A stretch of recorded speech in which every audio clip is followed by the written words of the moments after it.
आता टोमॅटो टाकून घ्यायचा आहे, मग गाजर, मग कांदा टाकून घेऊया,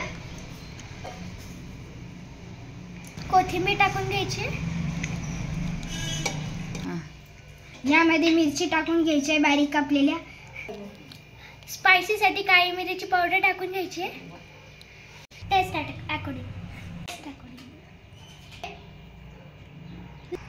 हे सगळं एकत्र असं मिक्स करून घ्यायचं आपण। टाकून घेतल्यावर ब्रेडला थोडंसं तूप लावून घ्यायचंय।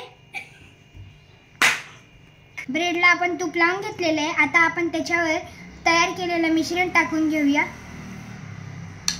व्यवस्थित स्प्रेड करून घ्यायचंय। आता आपण गोल आकारची काकडी कापलेली हे आपण याच्यावर टाकून घ्यायचे। आता पुन्हा आपण तूप लावलेला ब्रेड ह्याच्यावर ठेवून घ्यायचंय। पुन्हा याच्यावर आपल्याला तूप लावून घ्यायचंय।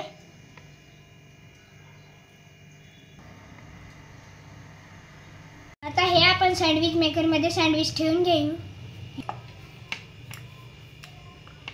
लो फ्लेम वरती आपल्याला सँडविच आलटी पलटी करून शेकून घ्यायचे।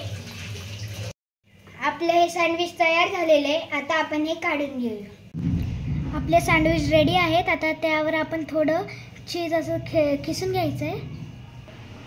आपण सगळीकडे असं चीज पसरून घ्यायचंय। तुम्ही पाहू शकता।